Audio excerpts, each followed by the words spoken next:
আজকে আমি তোমাদের সবার সঙ্গে শেয়ার করব আমাদের দিল্লিতে তাজমহল দেখতে যাওয়ার একটি ভিডিও। সেটা আমরা বৃন্দাবন থেকে গেছিলাম একদিনের জন্যে দিল্লিতে। একদিন বলতে সেখানে গিয়ে থাকতে হয়নি, গাড়িতে করে গেছি, আবার পরের গাড়িতে চলে আসছিলাম। এই তো আমাদের যাত্রা শুরু বৃন্দাবন থেকে আবার তাজমহল দেখার জন্যে আমরা রওনা দিয়ে দিলাম সকাল সকাল। তারপর খুব তাড়াতাড়ি পৌঁছেও গেলাম, বেশিক্ষণের একটা রাস্তা না।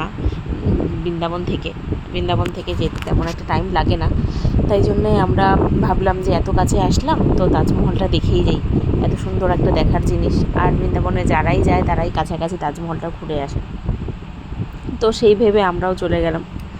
আর এত সুন্দর জায়গাটা তোমাদেরকে ভিডিওতে আমি কতটা দেখিয়েছি জানি না।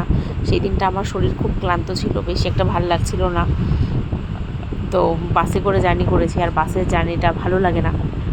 তারপর আমরা ঢুকেও গেলাম। এটা ছিল তাজমহলে ঢোকার প্রথম রাস্তা, অনেকটা দূর হেঁটে যেতে হয়। তারপর ওখানে গিয়ে টিকিট করে তারপর সব কিছু চেকিং করে রেখে তারপর ঢুকতে হয় তাজমহলের জন্য। আর এই যে আমাদের বড় ওস্তাদ একা একাই যাচ্ছে, এখানে বিদেশি দিয়ে ভর্তি, যেদিকেই তাকাবে সেই দিকেই দেখবে বিদেশি। এত বাইরের থেকে বেশিরভাগ লোক তাজমহলে আসে আর কি দেখতে। আমাদের এখানকার লোকও যায়, কিন্তু আমি যত দেখলাম বিদেশি খুব বেশি আর কি, বিদেশ থেকে এসছে, আমেরিকার থেকে।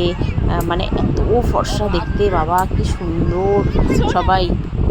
তো আমরা এই তো ঢুকছিলাম, ঢুকতে যতটা ভিডিও করা যায় তাও করেছি, কিন্তু আমি সেই দিনটা ভালো করে একটা ভিডিও বা একটা সুন্দর ব্লগ করতে চেয়েছিলাম তাজমহলে গিয়ে, কিন্তু করতে পারিনি, শরীরটা ভালো লাগছিল না।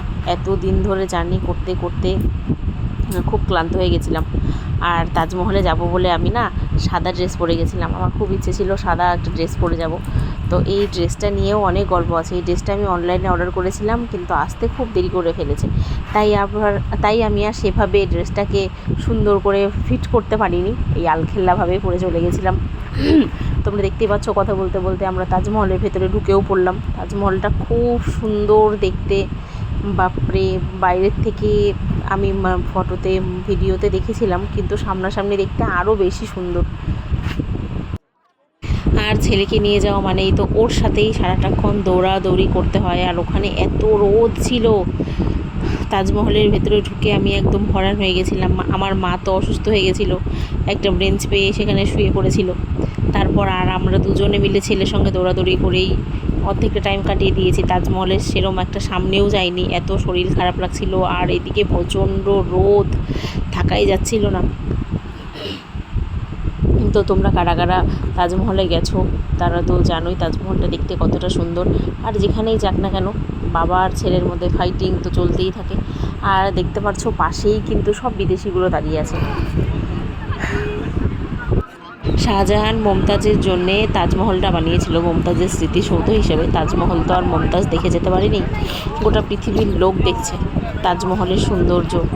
আর কত ভালোবাসা ছিল তাদের মধ্যে, যে এত সুন্দর একটা বউয়ের স্মৃতি বজায় রাখার জন্য একটা সুন্দর তাজমহল বানিয়ে ফেলেছে। ছোট থেকে তাজমহল দেখতাম, কিন্তু বড় হয়ে সেই স্বপ্নটা পূরণ হয়েছে। তাজমহল দেখে ফেলেছি সামনাসামনি, একদম সামনের থেকে দেখেছি, খুব ভালো লেগেছে, খুব সুন্দর তাজমহল। আর তোমরা যারা যারা গেছো তারা তো জানোই, আর যারা যাওনি তারা একবার যাও, খুব ভালো লাগবে।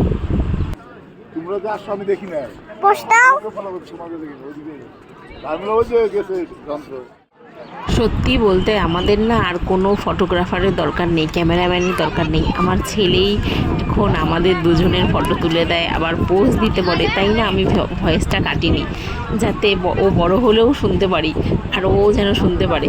খুব ভালো লাগে ও যখন আমাদের ফটো তুলে দেয়, সত্যি একদম এত ভালো করে ফটো তুলে দেবে, সবাই ভাববে যে বড় কেউ তুলেছে।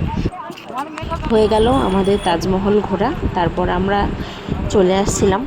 আর একটু বেশিক্ষণ থাকলে হয়তো মাথা ঘুরিয়ে পড়ে যেতাম, কারণ ছেলে যেভাবে দৌড়াদৌড়ি করছিল আর পারছিলাম না। পুরোটা তাজমহলে ঘুরতে গিয়ে শুধুমাত্র ছেলের পেছনেই দৌড়েছি। প্রথমে একটা ক্যামেরাম্যান ছিল বলে কয়েকটা ফটোশ্যুট করতে পেরেছিলাম, নইলে যা অবস্থা করছিল ওর সঙ্গে দৌড়াতে দৌড়াতে আমরা দুজনেই হাঁপিয়ে গেছিলাম। আজ যদি এই ভিডিও পোস্ট না করতাম তাইলে হয়তো এই ভিডিওটা গ্যালারিতেই থেকে যেত। ভিডিওটা এখানেই শেষ করছি। এটা ছিল আমাদের তাজমহলের পুরো দিনটা।